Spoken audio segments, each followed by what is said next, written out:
En este apartado vamos a hablar sobre la cadena de abastecimiento. Para aproximar una pequeña primera definición, podemos decir que la cadena de abastecimiento son todas aquellas instancias asociadas, directa o indirectamente, a satisfacer las necesidades de los clientes finales. Se incluye no solo los fabricantes y los proveedores, sino también todas las instancias de transporte que haya en el medio, almacenamiento en depósitos, los revendedores, los detallistas y los clientes en sí mismos, así como todo el soporte informático para la adquisición, comunicación y procesamiento de la información asociada a este proceso. También podemos decir que sería el conjunto de actores encargados de llevar desde el proveedor más lejano hasta el cliente final los bienes a lo largo también de toda su transformación. La podemos ver también como un ducto o como un conducto que podríamos decir en el que circulan estos bienes con su transformación también, y que en sentido contrario circula la información asociada. Este tema de la información viene aparejado a que se supone que la información llega desde el cliente, que es quien idealmente sugiere la necesidad del producto, hasta todas las instancias asociadas de la cadena de abastecimiento, en el cual se va perfeccionando el producto hasta tener las condiciones necesarias que el cliente requiere. Bueno, acá vemos hacia la izquierda una cadena de abastecimiento representada verticalmente, en el cual tenemos al principio la materia prima, el transporte, la manufactura, la distribución y la distribución minorista, digamos, la disposición minorista para su venta. Esto es el esquema mínimo que se supone que tiene una cadena de abastecimiento, pero cada una de estas instancias pueden ir repitiéndose a lo largo del esquema y también pueden ir especializándose. Por ejemplo, dentro de manufactura podemos tener 2 o 3 tipos de manufactura distintos, al igual que transporte. Podemos pensar, por ejemplo, que vienen en barcos, luego llegan a un puerto, en ese puerto el contenedor pasa a camiones, luego de esos camiones se llega a un centro de distribución y se distribuyen pallets, que a su vez esos pallets siguen viajando. Entonces ahí tenemos por lo menos unas 4 o 5 instancias de transporte. Bueno, la importancia de la cadena de abastecimiento se debe a que en los últimos años la gente se ha ido dando cuenta de que la coordinación de estos factores hacen al éxito aún más que la optimización parcial de cada uno de ellos. El objetivo general de la cadena de abastecimiento es entonces presentar al consumidor en tiempo y forma los bienes que necesita. Luego vamos a ver que se le añaden requisitos de exactitud de alguna manera en la cantidad para que no haya ni faltas de stock ni sobras de stock, que todas estas cosas, la falta de stock corre riesgo de perder clientes y los excesos de stock lo que van a hacer es generarnos costos a los cuales alguien en la cadena debe terminar de pagar. Bueno, lo ideal también es tratar de coordinar estos actores bajo un mismo proceso marco de operaciones e información. Entonces, desde hace unos años o décadas quizás, se ha empezado a ver la cadena como un solo instrumento. Normalmente se supone teóricamente comandado por el cliente, en el sentido que el cliente es el que dispara, pero también siempre está presente un actor principal dentro de la cadena, que suele ser el fabricante, porque el fabricante es de alguna manera el que con mayor frecuencia recibe las especificaciones del cliente. Entonces es por naturaleza la instancia de más poder en la cadena. La idea que el costo, o sea, que todas las instancias de la cadena deben añadir valor y que los costos en cada una de esas instancias deben ser menores al valor agregado. ¿Para qué es esto? Para que el cliente, al percibir ese valor, pueda pagarlo y de ahí se va trasladando a cada una de las instancias de la cadena. Si, por ejemplo, un producto es almacenado por más de un año sin ningún tipo de valor agregado, y el cliente seguramente no lo pagará. Y si lo paga, incurriremos en una falta de competitividad. Entonces, la idea es que se trate de alinear a los objetivos de cada uno de las instancias de la cadena globalmente. Bueno, pero ¿cuál es el problema? Que la coordinación es un factor complicado porque muchos de estos actores tienen distintos intereses en las cadenas, ¿no es cierto? Porque son empresas diferentes que por ahí forman parte de varias cadenas y a su vez de varios productos también. Y bueno, cada una de las acciones de estas partes pueden alterar al funcionamiento global de la cadena. Podemos pensar entonces, hacernos la pregunta siguiente.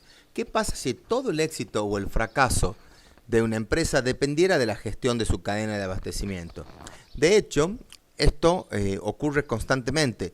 Distintas barreras como la aduanera, como barreras de alguna manera de poder que ponen algunos detallistas o supermercados, ¿no es cierto?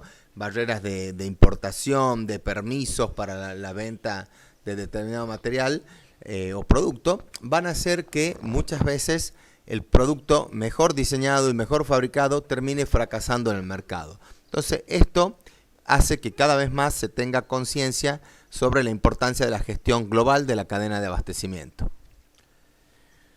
Bueno, acá vemos nuevamente una simplificación, ¿no es cierto?, topológica en realidad, de la cadena de abastecimiento, donde vemos que los bienes se mueven de izquierda a derecha, esto obviamente desde el punto de vista de la representación, mientras que la información, el flujo de pedidos, se mueve de derecha a izquierda, ¿no es cierto? Entonces la idea es que el cliente va pidiendo hacia el minorista y así sucesivamente, y los productos se van moviendo en este otro sentido.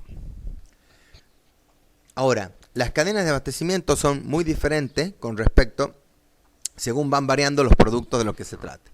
Por ejemplo, si nosotros pensamos como en grandes bienes de capital, ¿no es cierto?, como barcos, locomotoras o por ahí grandes edificios, se debe comenzar a pensar en el producto desde la planificación de la capacidad, luego desde el abastecimiento de materia prima, supongamos la construcción de un dique en un embalse, ¿no es cierto? Entonces planeamos la capacidad. ¿Qué va a ser la capacidad ahí? La cantidad de máquinas que vamos a tener en el lugar, que tendremos que por ahí hacer diques auxiliares, digamos, para ir proveyendo de algún material o diferentes canteras y todo.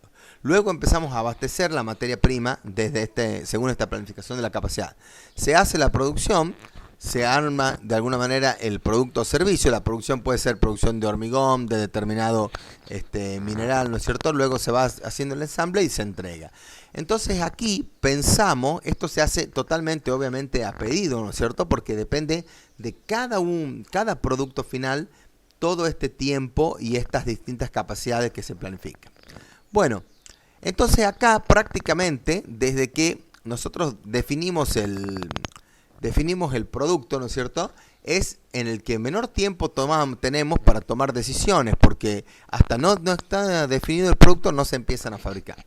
Luego tenemos otras cosas como por ejemplo otros tipos de productos como los hospitales, los restaurantes, donde de alguna manera ya tenemos una planificación de capacidad que no va a depender de la persona que se interna específicamente en el hospital o del tipo que se sienta en un restaurante. Eso lo tenemos que ya tener de alguna manera definido previamente. El restaurante tendrá una X cantidad de mesas, una X cantidad de puestos, ¿no es cierto? Por otro lado, tampoco vamos a ir abasteciendo de materia prima que pueden ser medicamentos o en este caso, como es un servicio también en el hospital, de los médicos que vamos a tener adentro y enfermeros, sino que de alguna manera ya los tenemos que tener definidos. En el restaurante la analogía serían las diferentes materias primas, digamos, que vamos a usar en el ensamble de los platos. Entonces, cuando o se interna una persona o vienen de alguna manera a un restaurante, hacen el pedido y tenemos que hacer la producción, el ensamble y la entrega, ¿no es cierto? En el restaurante, por ejemplo, la producción será hacer cada parte componente del plato, qué sé yo, un puré o alguna carne, ¿no es cierto? Ensamblarla en el plato y entregarla. En el restaurante, en el hospital, será la producción, por ejemplo, cuando el paciente tiene que hacer algún tipo de dosificación de drogas, ¿no es cierto? O preparar un quirófano para una operación, luego la operación en sí misma, ¿no es cierto? Y por último, la entrega, digamos, al paciente, digamos, de todos estos componentes juntos, ¿no es cierto? Entonces, en este tiempo, es el que tenemos disponible para tomar acciones, digamos, antes que empiecen los requerimientos. Por otro lado, por ejemplo, en las comidas rápidas, tenemos que tener una preproducción acá ya de estas cosas, ¿no es cierto? O por ejemplo, podemos pensar también en máquinas, herramientas, o prácticamente en cualquier bien, digamos, donde se puede hacer una pre-preparación. Entonces, acá va siendo cada vez más importante esta planificación. Y por último, tenemos, por ejemplo, en los bienes de consumo, ¿no es cierto?, o partes de automóviles, donde directamente el tiempo máximo operativo es muy, muy bajo. La persona, por ejemplo, va a una farmacia y quiere un remedio, el remedio tiene que estar. El tipo va a un repuesto, una casa repuestera, y el repuesto tiene que estar. O necesita una lata de sardina y la lata de sardina tiene que estar. Ya tiene que haber sido todas estas instancias cumplimentadas. Por lo tanto, esto nos da una idea de las distintas comportamientos de las cadenas de abastecimiento. Cuando necesitamos, por ejemplo, una cadena como las que decíamos acá al principio, ¿no es cierto? Esto también puede ser aplicado, esta cadena de esta manera, puede ser aplicado por una explotación petrolera, vamos a poner el caso. Entonces, de ahí tenemos que es una cadena eficiente de alguna manera. Las instancias de transporte y todo son económicas, ¿no es cierto? Y se utilizan grandes volúmenes y con grandes previsiones. Luego hay cadenas sensibles, que son, por ejemplo, los trasplantes de órganos, donde debemos ir muy, muy rápido, ¿no es cierto? Entonces, por esto que se utilizan, por ejemplo, los aviones sanitarios, ¿no es cierto? Y que se puede llamar a quirófano a gente a cualquier hora de la mañana, porque de repente aparecen los donantes y ahí los tiempos son críticos, ¿no es cierto? También pasa lo mismo en la reparación de satélites. ¿Por qué? Porque los tiempos de pérdida de los satélites, por ejemplo, de los pozos petroleros, ¿no es cierto?, deben ser subsanados rápidamente porque el tiempo de ociosidad es tremendamente caro. En este caso, por ejemplo, puse de ejemplo el de los pozos petroleros. No se habla de la extracción de petróleo en sí mismo, sino de un evento puntual que hace que se corte esa extracción. Justamente los tiempos de parada son caros. Lo mismo ocurre con la minería. Y luego están los intermedios, donde de alguna manera hacemos hasta que llega, digamos, a los centros de distribución, se comportan como cadena eficiente. Esto quiere decir que se carga, por ejemplo, a camión completo, inclusive pueden ser abastecidas en barcos y todo. Y luego son cadenas sensibles en el sentido que la mercadería está disponible para las personas que lo necesitan prácticamente en el acto. O se hace una distribución, como puede ser, por ejemplo, una distribución por moto de medicamentos que se necesitan con urgencia. Bueno, las cadenas eficientes entonces son aquellas, como habíamos dicho, que los costos son acotados y se utilizan grandes economías de escala, ¿no es cierto? Se utilizan operaciones muy repetitivas y bajos costos, se trata de bajos costos. Las cadenas sensibles son aquellas que se privilegia la respuesta y los costos normalmente son altos, pero no son significativos en función del costo de no haber ofrecido, digamos, el producto o servicio en tiempo y forma, como habíamos dicho de los trasplantes o de la reparación de satélites. El dilema está entonces en usar el sistema de tirar, ¿no es cierto?, pull o empujar o push, ¿no es cierto? Tirar sería, desde el punto de vista conceptual, lo mejor. ¿Por qué? Porque se produce directamente con la demanda, entonces no hay sobrestock ni hay faltas de stock, ¿no es cierto? Pero no está disponible en el acto, ¿no es cierto? ¿Cuáles son las ventajas? Hay un inventario muy bajo, son productos personalizados, hay una gran calidad porque se trabaja orientado a la calidad, se trabaja en células y se optimizan los procesos. En cambio, el push busca la eficiencia. El cliente va a comprar lo que ve, la oferta va a ir empujando al mercado y el objetivo es que siempre haya productos disponibles, ¿no es cierto? Se usa para productos masivos en los cuales tenemos bajos costos unitarios y normalmente tenemos poca diferenciación.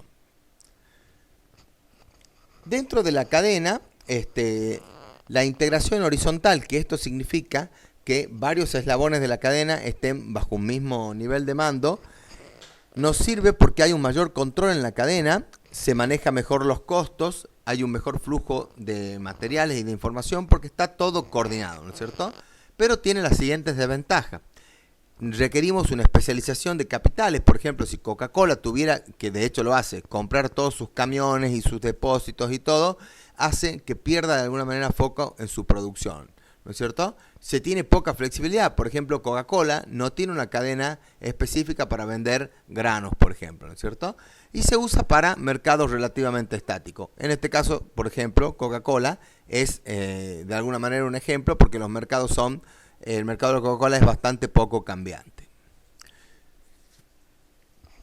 En la cadena de abastecimiento no se pueden tomar decisiones generales. Cada una de las partes tiene su particularidad. Entonces, en un eslabón, como habíamos dicho al principio, pueden converger varias cadenas. Por ejemplo, en un supermercado. Lo necesario será delegar y capacitar a los diferentes integrantes de la cadena para que puedan hacerse cargo de todo la tarea que le compete, ¿no es cierto? El tiempo tiene un efecto de magnificación. ¿Qué quiere decir esto? Que cuando más eslabones de la cadena necesite pasar la decisión, se irán haciendo decisiones más lentas. Lo ideal que se busca es compartir la información. Requiere mucho tiempo de alguna manera en llegar a hacer uno de estos esquemas y que funcione. Estos esquemas tienen que ser sí o sí ganar-ganar. Y bueno, y hay que saber que se van a enfrentar a muchos problemas, pero que de alguna manera es la mejor forma de trabajar en la cadena de abastecimiento. Entonces, como veníamos diciendo, la tendencia es tratar de que cada uno de estos elementos cobre una autonomía importante, que esté perfectamente capacitado y que pueda manejar todas las instancias de la cadena. Y que a su vez haya un coordinador general, ¿no es cierto?, proveedor de servicios, que coordine cada uno de estos elementos. Lo ideal también sería que tengan contratos a largo plazo y que formen de alguna manera una cadena ágil, digamos, pero que de alguna manera, pero que se comporte eficientemente. Entonces, ¿qué permite esto? Flexibilizar la cadena según el producto y mercado a los que se apunte, ¿no es cierto? Reducir costos fijos porque tenemos menos estructura. Fíjese que cada una de estas instancias, además de proveer a una cadena, puede proveer a otra y de esa manera evita la capacidad ociosa, ¿no es cierto? Se liberan parte de capital para usos específicos que tiene que ver con el core competence del negocio y se trata de profesionalizar un poco la cadena. Seguidamente vamos a ver cuáles son las actividades que se pueden hacer a lo largo de toda la cadena de abastecimiento. La primera, y es la más importante, es quizás el abastecimiento, o sea, se puede comprar de manera centralizada. Esto se usa mucho en empresas que son grandes, o sea, donde hay una empresa grande, que normalmente puede ser el manufacturero, la fabricación, y después otras empresas chicas que van haciendo cada una de las cosas. Entonces, por ahí, a la empresa chica no tiene el mismo poder de decisión que, por ejemplo, un Coca-Cola o un Molino del Río de la Plata. Bueno, se entregan en planta para las diferentes actividades de justo a tiempo, se almacenan insumos y productos terminados, se distribuyen, se entrega a los clientes y distribuidores, se hacen las distintas instancias de transporte como habíamos visto, se unitiza, o sea, se hace en preparación de pedido y también se desunitiza. Esto quiere decir de los diferentes pallets se arma un pallet con un surtido determinado. Hay centros de distribución, centros de cross-docking. El cross-docking es un sistema de desunitización e unitización de pallet prácticamente simultáneo, donde no hay una instancia de almacenamiento, o si la hay es muy pequeña, y se cambia normalmente de grandes volúmenes, como puede ser un camión grande de tamaño de un contenedor, o barcos, ¿no es cierto?, a pequeños volúmenes que pueden ser, por ejemplo, camiones de reparto. Bueno, y también hay instancias de control en los distintos puntos de la cadena. El canal de distribución es una particularización de la cadena, se lo considera desde el fabricante hacia el cliente final, ¿no es cierto? Y como parte de la cadena, hace también parte de estos servicios, como estar cerca del cliente, la unitización y desunitización que nosotros habíamos dicho recién, modos alternativos de entrega, por ejemplo, el mismo producto se puede entregar de noche, de día, en cajas, en pallet, ¿no es cierto?, como puede hacer un mayorista, tiene un mayor surtido de producto, se puede hacer financiación. Imagínense si una empresa productora tiene que estar financiando a los millones de clientes que tenga. Es toda una complicación bastante importante. servicios postventa, que normalmente también están tercerizados en el canal, se integra con el cliente y el proveedor, y también hace funciones de marketing, como promociones, ¿no es cierto? Distribución, etcétera.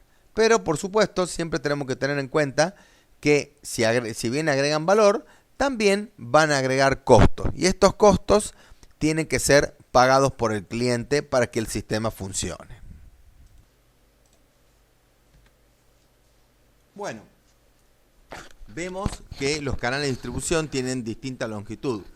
Lo ideal sería directamente del fabricante al cliente, al comprador, porque de esta manera se evitan los intermediarios. Es un poco lo que hizo Dell, que ahora lo vamos a analizar en vista de esta figura enseguida. También hay fabricantes que van directamente al minorista y al comprador, fabricantes mayorista, minorista y comprador, y también se puede agregar una instancia de intermediación. Normalmente esta instancia de intermediación tiene características regionales. Bueno, anteriormente los equipos de informática se vendían en el modo 3, del fabricante iba un mayorista, del mayorista al detallista y después al comprador, ¿no es cierto? Y puede haber habido también uno, como en el caso 4, un intermediario, ya que el mercado de los Estados Unidos es bastante grande. Bueno, Dell, ¿qué hizo? Dijo, directamente saco toda esta parte de la cadena y trabajo de fabricante al comprador exclusivamente. Y esto le valió una mejora de su negocio sustancial y prácticamente hoy son líderes del mercado. Todo esto simplemente utilizando conceptos de optimización desde el punto de vista logístico. Bueno, un poco esta definición ya la vimos, pero el canal de distribución es el conjunto de elementos de la cadena de abastecimiento por el que se moviliza el producto o servicio hasta el consumidor final. O sea, aquí está hablando que el producto o servicio ya está listo hacia el consumidor final. Es uno de los aspectos más de la especialización de la cadena que habíamos visto, ¿no es cierto? Acá vemos el tema de los niveles y también nos hace un poco pensar en la administración, que puede ser simple o estar de alguna manera bajo distintos controladores. Bueno, el canal corto sería pescar directamente, ¿no es cierto? Mientras que el canal largo sería comprarlo enlatado. Se conocen algunas estrategias de distribución que, bueno, cada vez más se utilizan, digamos, selectivamente, ¿no es cierto? Depende del mercado, de la fase de vida del producto y de los costos y de la estrategia, sobre todo, que tenga la empresa. La primera es la distribución directa, ¿no es cierto? Como hace Dell, como dijimos recién, también hacen en algunas partes Mac, digamos los Apple, y la cadena esta de suéter de Mar del Plata que se llama Mauro Sergio. O sea, tienen sus propios locales. Directamente el fabricante se comunica con el proveedor. Bueno, también podemos hablar, digamos, que para seleccionar un canal de distribución tenemos que tener en cuenta lo siguiente. El primero es el lugar donde va a estar presente la finalización del canal de distribución, normalmente conocido como retail. ¿Por qué? Porque el producto lo van a comprar clientes que tienen algún segmento demográfico, de alguna manera, geográfico, perdón, al cual se apunta, ¿no es cierto? La otra es que haya compatibilidad del producto canal. Por ejemplo, hay empresas que se dedican a agroquímicos, esas empresas no pueden trabajar comidas, digamos, pero las que trabajan fármacos sí pueden trabajar comida. Bueno, el tema, digamos, que de alguna manera que cada uno de los productos tiene su margen, y ese margen el que va dando la posibilidad de meter o incluir algunas de las instancias en la cadena de abastecimiento. Y por otro lado tenemos diferentes barreras de entrada, ¿no es cierto? Hay canales que tenemos gente que tiene mucho poder, como por ejemplo Walmart sería dentro de los supermercados, y hay otros canales donde hay supermercados de segunda o tercera línea que resultan mucho más accesibles. También, ¿qué cantidad de manejo de SKU? SKU son productos diferentes, la cantidad de manejo de productos diferentes que tenga el canal. Esto que hablábamos recién, temperaturas, tiene cadena de frío, tiene condiciones de bioseguridad, qué tiempo de reacción tengamos, si estamos dentro de una cadena sensible o una cadena eficiente, la capacidad de los depósitos y la posibilidad de hacer operaciones logísticas como unitización, desunitización, armado de pedidos, picking o algún grado de trabajo.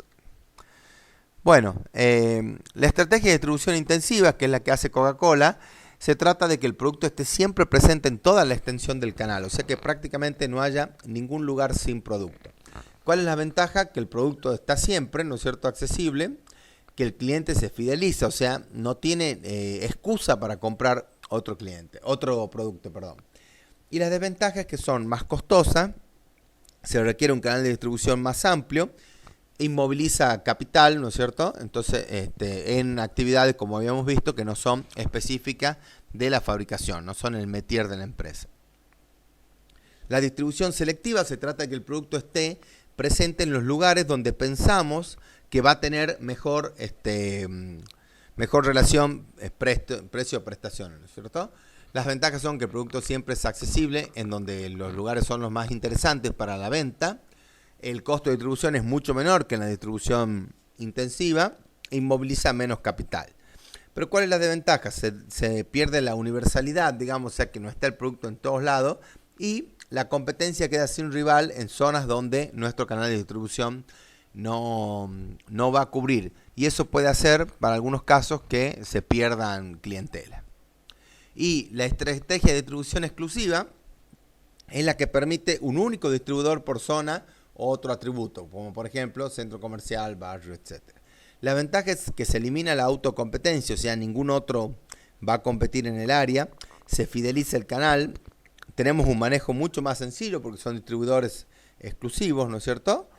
Y los costos de distribución son menores, pero se pierde presencia, ¿no es cierto? Y se depende de un único distribuidor en toda la zona, que si trabaja mal la zona, trabaja mal el producto. ¿Cuáles son los conflictos más conocidos de los canales de distribución? Bueno, los más importantes son los conflictos de poder, ¿no es cierto? Como que vamos a ver, conflictos externos son los conflictos que están fuera del ámbito de la empresa, como por ejemplo la competencia. Poco podemos hacer con respecto a eso, y la competencia siempre hace de la suya para tratar que los productos de alguna manera se compitan, digamos, ¿no es cierto? Y pasen a un segundo nivel y tratar de vender su producto en lugar del nuestro. El conflicto de poderes se suele dar cuando el canal maneja más de una marca o producto, donde obviamente la marca de mayor poder, como puede ser un Coca-Cola, un Ferrari o un Luigi Bosca, va a tener una mayor influencia en las decisiones totales del canal, ¿no es cierto? ¿Cuáles son los problemas, las soluciones que se pueden dar a estos canales de distribución? Establecer prioridades, ¿no es cierto? La prioridad máxima la va a tener siempre el consumidor. Si no hay consumidor, no importa para nada lo que pase en la cadena, no va a funcionar. Automatizar, o sea, evitar situaciones, digamos, repetitivas y tener una integración en los proveedores con respecto a la información. Entonces, eso me permite, por ejemplo, saber cuánto vendo en una región y cuánto vendo en otra, y comparar y saber cuál es el desempeño del distribuidor en ese sentido, ¿no? Operaciones más pequeñas y más frecuentes, ¿no es cierto? Y plazos más largos en las contrataciones de los distintos proveedores de la cadena, ¿no? Empoderamiento, o sea, capacitar a esta gente para que puedan decidir y tomar decisiones. Estandarizar, esto es muy importante, que se hagan procedimientos dentro de la cadena y que se vaya estandarizando. Siempre va a haber caos, por lo tanto tiene que haber mecanismos para el manejo de situaciones complicadas. Tratar de que haya siempre la mayor fluidez posible, y siempre debemos tener contemplado esquemas de backup en las instancias de transporte, de almacenamiento y hasta de la producción en sí misma. Algunos autores, como Anderson, habían definido 7 principios de la cadena de abastecimiento, que un poco van a ser, lo tomamos como corolario, como repaso final, porque la mayoría de estos ya los venimos viendo, digamos, en las transparencias, ¿no? El principio 1 es segmentar los clientes en base a sus necesidades de servicios y adaptar flexiblemente la cadena a cada uno de ellos, ¿no es cierto? Entonces, esto un poco hace que las operaciones sean más cortas y más frecuentes, como que hemos visto recién, y también más rentables. Personalizar la red, digamos, para adaptarse a los segmentos más rentables. Esto es, no buscar abarcar todos los segmentos, sino ir directamente a los segmentos más rentables. Escuchar las señales del mercado y alinear la planificación a lo largo de toda la cadena de abastecimiento, asegurando pronósticos consistentes y una óptima respuesta. la utilización de pronóstico es muy importante y cuando cada componente de la cadena tiene un pronóstico diferente, es muy difícil llevar a cabo operaciones coordinadas. Diferenciar el producto próximo al cliente y agilizar el paso por la cadena de abastecimiento. Bueno, esto, un poco lo que está diciendo con esto, es que al trasladar por la cadena un producto, ese producto tiene un valor agregado muy alto. Entonces, lo que por ahí se está buscando un poco más es hacer que se trasladen un poco las materias primas y hacer pequeños centros de producción distribuida donde se personalice y se termine de hacer más cerca del cliente posible, digamos. Esto hace de alguna manera que se pueda operar de una manera mucho más ágil. Gestionar estratégicamente el aprovisionamiento para reducir el costo total de adquisición. Esto es lo que habíamos dicho, que dentro de la cadena de abastecimiento se puede tener un solo actor que tenga poder sobre los proveedores y tratar de alguna manera de que ese sea el actor que se va a encargar del aprovisionamiento, que es una de las facetas más importantes del éxito empresarial, es comprar bien. Y por lo tanto la cadena no escapa a eso, entonces hay que tratar de comprar bien en todas las instancias. Por ejemplo, dicho esto, en las mineras, las grandes mineras negocian directamente con Caterpillar y no así las contratistas que compran los camiones, ¿no es cierto? Esto es porque de alguna manera permiten obtener precios mucho mejores, ¿no es cierto? También hay que desarrollar tecnología en la cadena de abastecimiento para el soporte de la decisión. Las decisiones se tienen que tomar rápido y tienen que ser buenas decisiones para tratar de agregar fluidez a la cadena de abastecimiento. Una cadena de abastecimiento estancada es una cadena de abastecimiento donde empiezan a haber problemas de stock, de vencimiento, sobreprecios y costos elevadísimos que luego tenemos que remar para tratar de hacer. Y por último, el principio 7 es en todos los casos hacer métrica, o sea, tener mediciones de performance que estén centradas en los factores de éxito, sobre todo en los clientes, porque es un poco lo que nos va a dar el éxito o no de las cadenas de abastecimiento. Con esto damos por concluida esta parte que hemos visto, la gestión de la cadena de abastecimiento y su importancia con respecto a la gestión de los actores particulares, como venía siendo de alguna manera en las últimas décadas, un poco el enfocarse en el beneficio particular y dejar un poco de lado el beneficio mutuo, lo cual creaba problemas bastante importantes.